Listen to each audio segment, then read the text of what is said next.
والسلام على من لا نبي بعد نبينا محمد وعلى آله وصحبه ومن اقتفى أثره واستنى بسنته إلى يوم الدين. Inshallah, we'll continue with reading from the book Tahdheeb At-Tahdheeb al-Imam Abil Fadl Ali ibn Ahmad ibn Mahmud al-Ma'ruf ibn Hajar al-Asqalani rahimahullah ta'ala, who died in the year 852 after the Hijrah.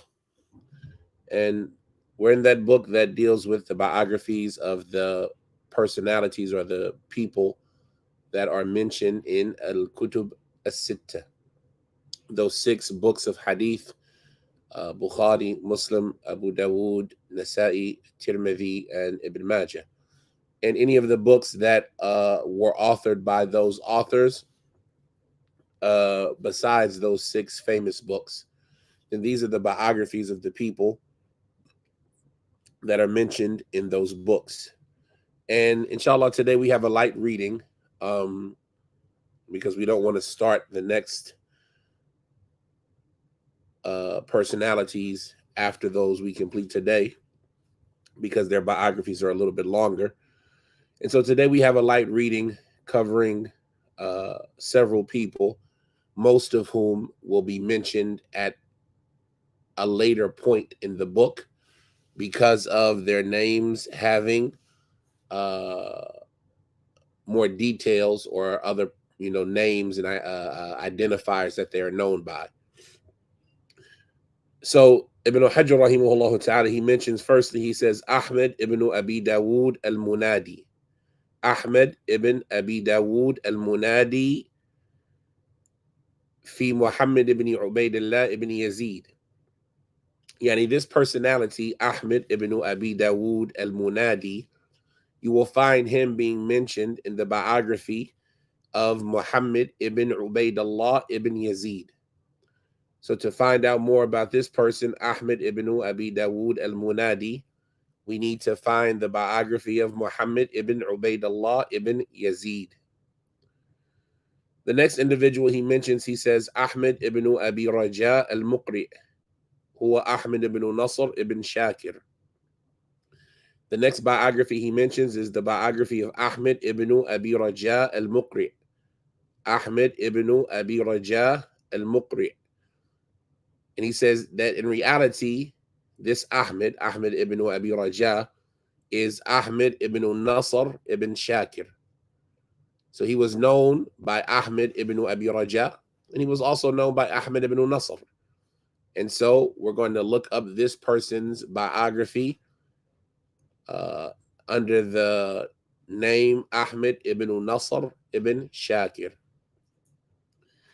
The next biography he mentions, he says Ahmad ibn Abee Rajaa al-Harawi, who Ahmad ibn Abdullah ibn Ayyub. There's another Ahmad ibn Abee Rajaa who was al-Harawi. So the previous one was Ahmad ibn Abee Rajaa al-Muqri. That was Ahmad ibn Nasr ibn Shakir. And now we have Ahmad ibn Abee Rajaa al-Harawi. And he is actually Ahmad ibn Abdullah ibn Ayyub.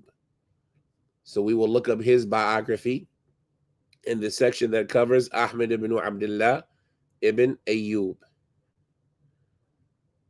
Then he gives us one, he says, Dal, Ahmad ibn Zanjooyah an-Nasaa'ee, Qadima Misr. He says that Ahmad ibn Zanjooyah an-Nasaa'ee. This biography is the biography of an individual known. He says Dal, right? This biography is a person who is reported or who his hadith are narrated in the Sunan of Abi Dawood only. And the verifiers of this book, they say that this biography is actually one of the biographies that al-Mizzi missed.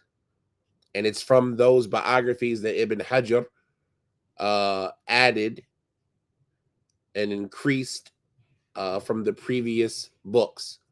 So if you look at Tahdheeb al-Kamal, or maybe even al-Kamal itself, you won't find the biography of Ahmad ibn Zanjooyah an-Nasaa'ee being mentioned in it.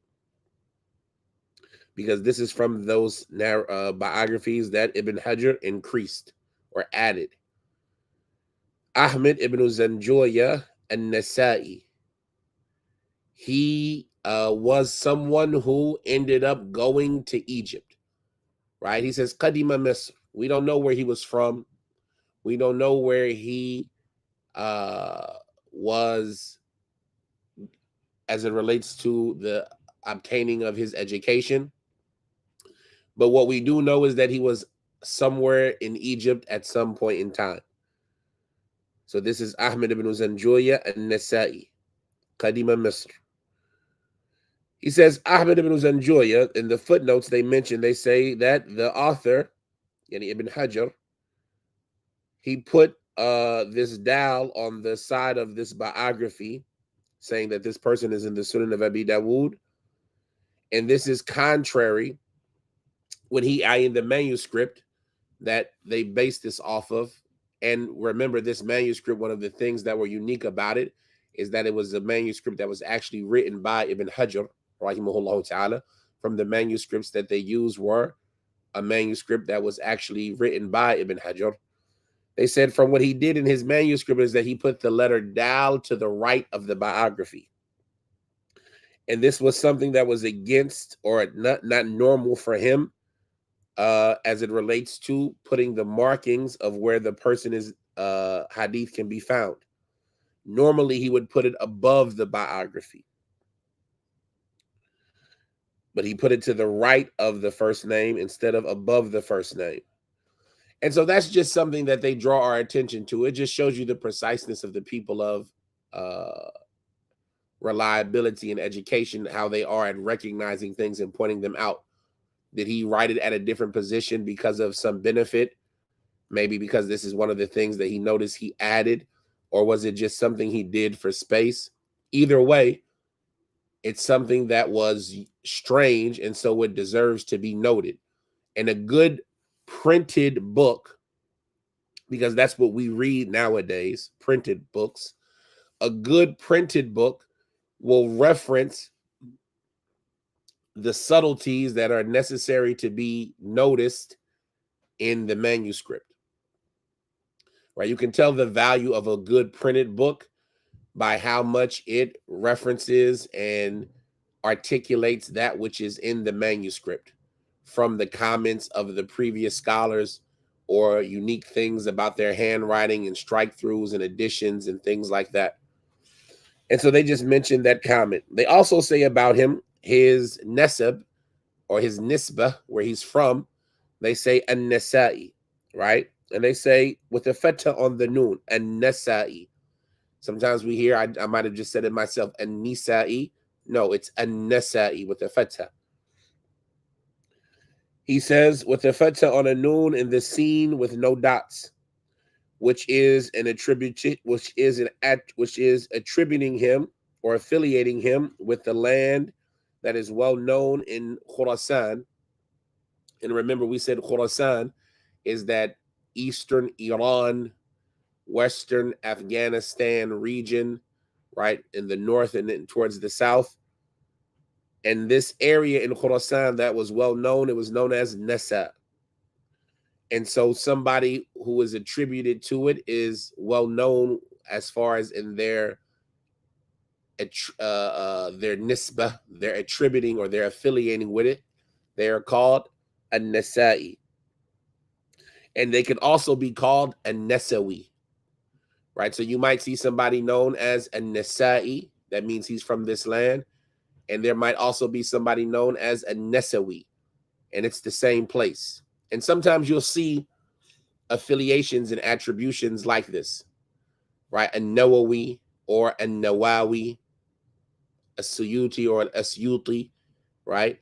There'll be different ways to pronounce it sometimes, a Sijistani or a Sijzi, right? And so that's all they're mentioning here in the footnote. They say that this individual, Ahmad ibn Zanjooyah an-Nasaa'ee, he ended up in Egypt. He ended up in Egypt. Rawa anhu Baqi ibn Makhlad. From the people that narrated from him were Baqi ibn Makhlad. And so here we notice that Ibn Hajar, he doesn't mention any of Ahmad ibn Zanjooyah's teachers. He only mentions his students. And so that's something that's a little bit strange. If this individual is actually in Kutub al-Sitta, then why is there no referencing to who his teachers were? He says from the people that learned from this individual were Baqi ibn Makhlad. And Baqi ibn Makhlad was that famous scholar from Andalus, Muslim Spain. Ibn Hajar, he goes on to mention, he says, وَذَكَرَهُ Abu Ali al-Jayyani fi shuyukhi Abi Dawood.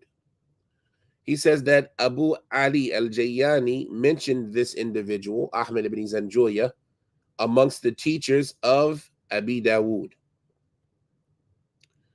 Ibn Hajar, he says, قُلْتُ أَظَنُّهُ Humayd ibn Zanjooyah wa Sayyati. Ibn Hajar says, although this individual was mentioned by Abu Ali al-Jayyani with this name, Ahmad ibn Zanjooyah an-Nasaa'ee, Ibn Hajar says, I actually believe that he is none other than Humayd ibn Zanjooyah, and we'll talk about him later. So even though he mentions this person as one of the people that Abu Dawood narrates from, he's not saying that this person is actually in Abu Dawood's book. What he's saying is that there's an individual who was in a book known as The Teachers of Abu Dawood, written by Abu Ali al-Jayyani, who has this name, Ahmad ibn Zanjooyah. And Ibn Hajar is saying that I really believe that it was a typo or a misprint or the slip of a pen from Abu Ali calling him Ahmed. His name is actually Humayd ibn Zanjooyah, and we'll see his biography when we get to it. Naam. He says, وَلِلْبَغْدَادِيِّينَ شَيْخٌ يُقَالُ لَهُ أحمد ibn Zanjooyah ibn Musa أو ibn Musa al-Qattan al-Muqri. He says, additionally, for the students in Baghdad, for the people of Baghdad, there was a scholar who was said or who was known as Ahmad ibn Zanjooyah ibn Musa. Right? So there was another scholar in Baghdad who was known as Ahmad ibn Zanjooyah ibn Musa al-Qattan al-Muqri. Right? So his occupation or his job was al-Qattan. And al-Qattan, let's see what it is.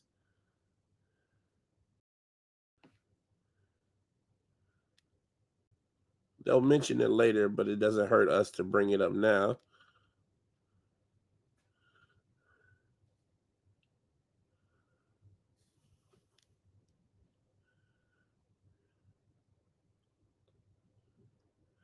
That's what I thought. Al-Qattan is a cotton salesman. Al-Qattan is a cotton salesman.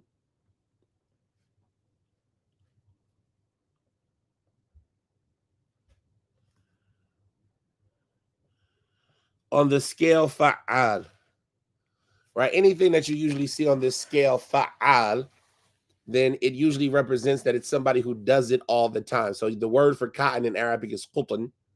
And so when you have somebody al-Qattan, then this is a person who sells cotton. He deals in cotton.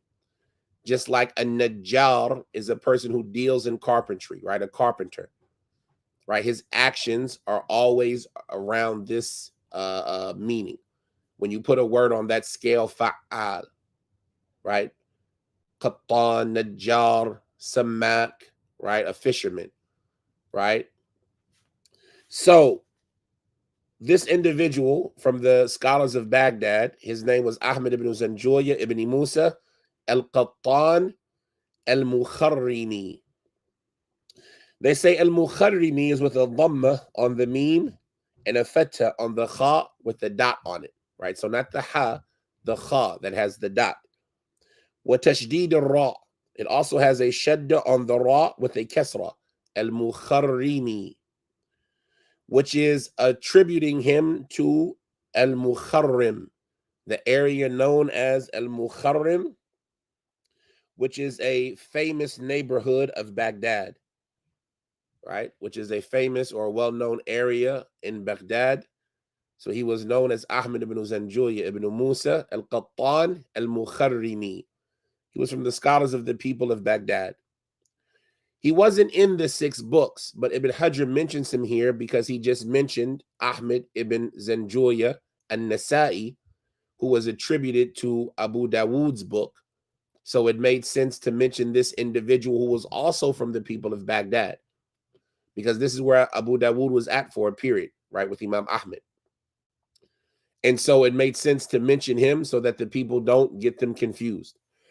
He says about this Ahmad ibn Zanjooyah ibn Musa or ibn Musa, he says, روى عن داود ibn Rushayd ومحمد ibn بكار ibn Rayyan وعبد الأعلى ibn Hammad وجماعة. He says that from this individual's teachers that he narrated from, there was Dawood ibn Rushayd and Muhammad ibn Bakkar ibn Rayyan, as well as Abdul A'la ibn Hammad, and numerous other scholars besides them. From his students, he says, وَعَنْهُ Abu Bakr al-Shafi'i, wa Abu Bakr al-Ji'abi or al-Ju'abi, wa ibn Lu'lu, wa ibn al-Mudaffir, wa akharun. I want to say it's al-Ji'abi with a kasra. Abu Bakr al-Ji'abi, al-Ji'ab, al-Ji'abi.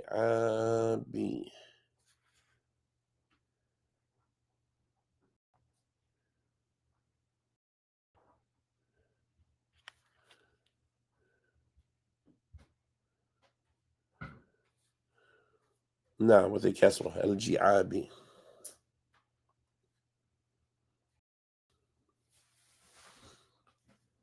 Abu Bakr الجعابي الحافظ الباري العلامة القاضي الموصل أبو بكر محمد بن عمر محمد بن عمر بن محمد بن سلم التميمي البغدادي الجعابي. نعم. Abu Bakr al-Ji'abi,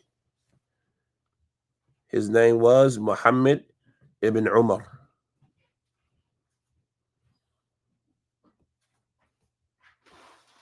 Ibn Muhammad al-Ji'abi. So he says, from this individual's students, there was Abu Bakr al-Shafi'i, as well as Abu Bakr al-Ji'abi, as well as Ibn Lu'lu, and Ibn al-Mudaffir, and others.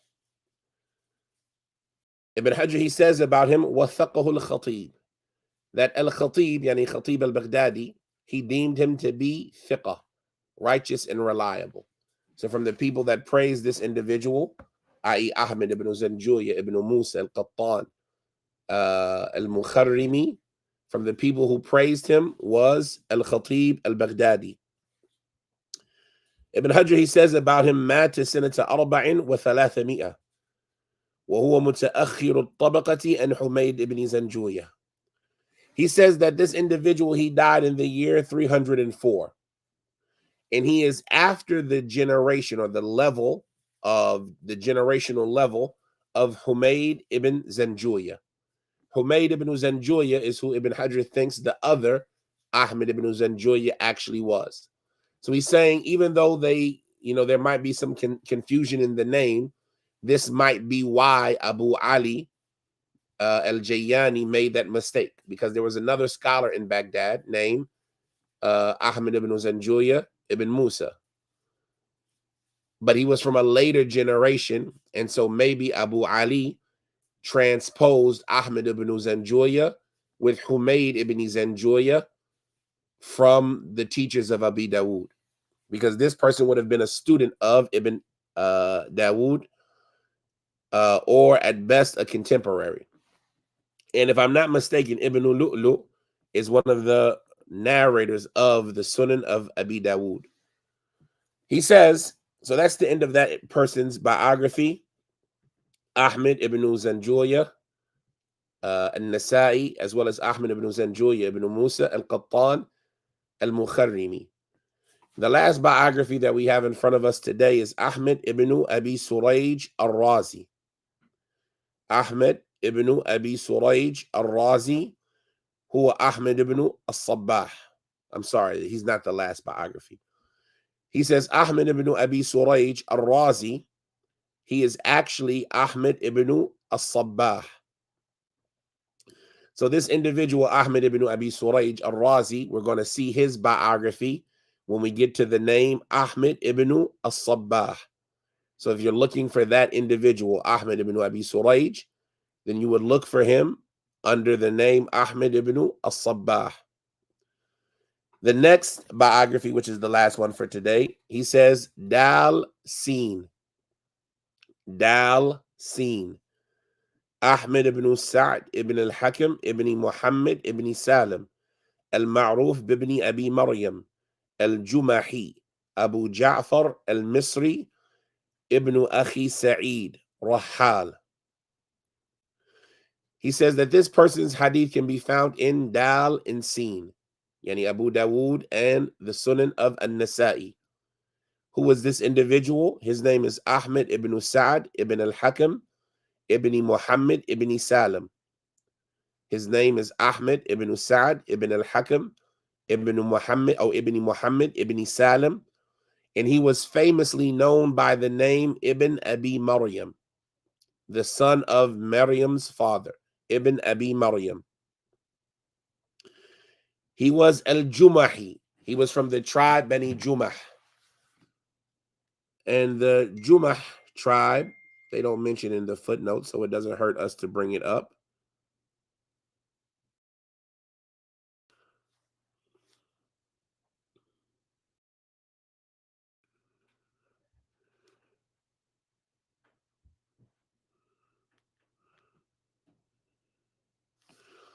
Jumah ibn Amr ibn Hasis ibn Ka'b ibn Lu'ay ibn Ghalib. So this is a Qurayshi tribe. Bani Jumah is from Quraysh. Al-Jumahi is an affiliation to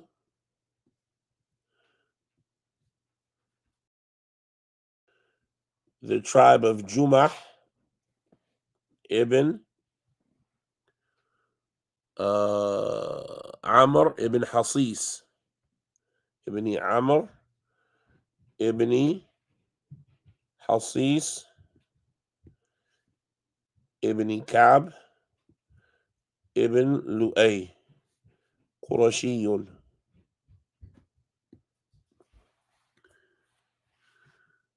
Now, so this is the affiliation to the tribe of Jumah. You would say that this individual was Jumahi. So Ahmad ibn S'ad ibn al-Hakam ibn Muhammad ibn Salim, who was well known as Ibn Abi Maryam from the Jumah tribe, his kunya was Abu Ja'far al-Misri, meaning he ended up living in Egypt. His nisbah was al-Misri, the one who ended up living in Egypt. And he was the nephew of Sa'id. He was the paternal nephew, or it just says this, the paternal nephew of Sa'id. So Sa'id ibn al-Hakam, right? Sa'id ibn al-Hakam. This individual, Ahmad ibn S'ad ibn al-Hakam ibn Muhammad ibn Salim, Ibn Hajr, he says about him, he was Rahal, somebody who traveled a lot. That same scale we just mentioned. Rahal, ala wazni fa'al, it means he did that action a lot. So he traveled a lot. He was well traveled. Ibn Hajr, he mentions from his teachers, he says, Rawa an ammihi, wa abil yaman, wa Bakr ibn Khalaf, wa al-Ala ibn al-Fadl, al-Muqri, wa Jama'ah. From his teachers that he narrated from, there was his uncle, Sa'id ibn al-Hakam, as well as Abil Yaman, as well as Bakr ibn Khalaf, as well as al-Ala ibn al-Fadl al-Muqri, and a large group besides them. Those were from his teachers. From his students that narrated from him, Ibn Hajar, he says, وعنه أبو داود والنسائي وعلي بن أحمد بن سليمان العلان وعلي بن سراج المصري الحافظ وعمر بن بجير وأبو بكر الباغندي. From the people that narrated from him, there was Abu Dawood and an-Nasaa'ee, as well as Ali ibn Ahmad ibn Sulaiman Allan and Ali ibn Siraj al-Misri al-Hafiz, right? Ibn Siraj, the famous scholar, who was a extreme scholar of hadith. Al-Hafiz ibn Siraj. Wa Umar ibn Bujayr wa Abu Bakr al-Baghandi. These were from his students. قال النسائي لا بأس به. An-Nasaa'ee, he said about him, there's no problems with him. He has no problems. There's nothing wrong with him. He's a reliable narrator. If you've been paying attention, right, when, you know, sometimes people bring up the question, well, how do you know if somebody was severe or lax or balanced in their criticism or their praise? Some people would be lax in their praise. Some people would be extremely stingy with their praise. Some people would be extremely aggressive in their criticism. And some people would almost never criticize.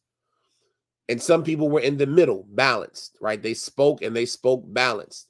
How do you determine if a scholar was or wasn't in one of these categories? Was he mutashaddid? Was he mutasahil? Was he mutawassit? Was he balanced?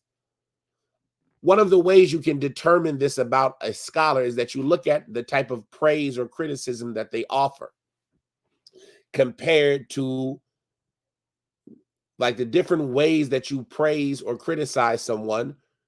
There's a scale to it, right? There's a leveling to it.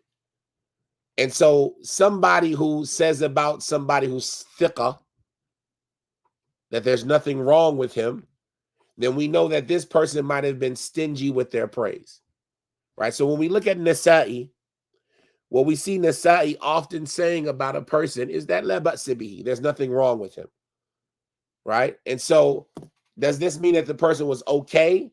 Or is this actually from an-Nasa'i a high praise? That's something that you can look at and start gauging based on what Nasa'i says about different people. If he was stingy with his praise, or was he somebody who was balanced, right? And so here we'll see that Nasa'i said about him, la ba'sa bihi, there's nothing wrong with him. He's okay. That would be a statement putting him in the middle of the pack with anybody else. But because it's coming from Nasa'i, was Nasa'i somebody who was stingy with their praise? If so, then this would be a high praise from an-Nasa'i, rahimahullah. Ibn Hajar, he says, وقال ابن يونس توفي يوم عرفة سنة 53 و200.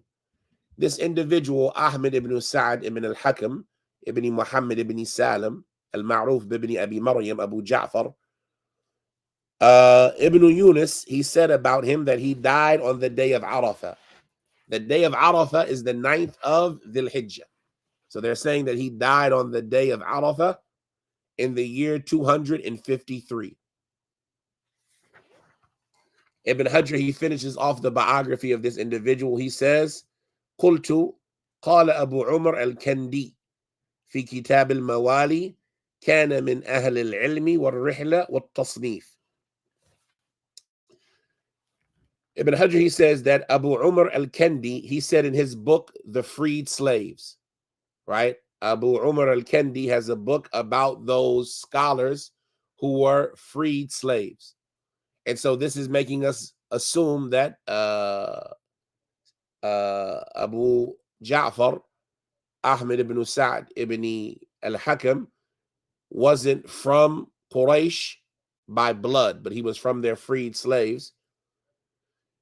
In any circumstance, Abu Umar al-Kendi, he said in his book about the freed slaves, he says that this individual, i.e. Ahmad ibn S'ad ibn al-Hakam, was from the people of knowledge and the people of travel and those who wrote books. right? So he had these three qualities. He was from the people of knowledge and those people who were well-traveled, and from those who authored books. Ibn Hajar, he finishes up, he says, روى عنه بقي بن مخلد وكان لا يحدث إلا عن ثقة. Ibn Hajar says that from the people that narrated from him as well was Baqi ibn Makhlad. And Baqi ibn Makhlad, he only used to narrate from somebody who was thiqah, righteous and reliable. And it's suitable that we should at some point in time talk about Baqi ibn Makhlad. I've been meaning to get around to it because he's the one who narrated the Musannaf, and I love him for the sake of Allah. His biography is one that is beneficial and interesting. And so maybe when we find the right time in the Musannaf, maybe perhaps during Ramadan, we'll double back and talk about the biography of Baqi ibn Makhlad, because he won't be in Kutub al-Sittah, because he is from the students of Imam Ahmad, and he came from Andalus, and so he would have been the contemporary to most of the people in Kutub al-Sittah. But him and Muhammad ibn Waddah, they are the people who made hadith popular in Spain, right? They are the ones who made hadith popular in the West. And, you know, that's one of the reasons why I like his story, because that's our goal as well, to make hadith popular in the West. And so perhaps we'll double back and revisit the biography of Baqi ibn Makhlad.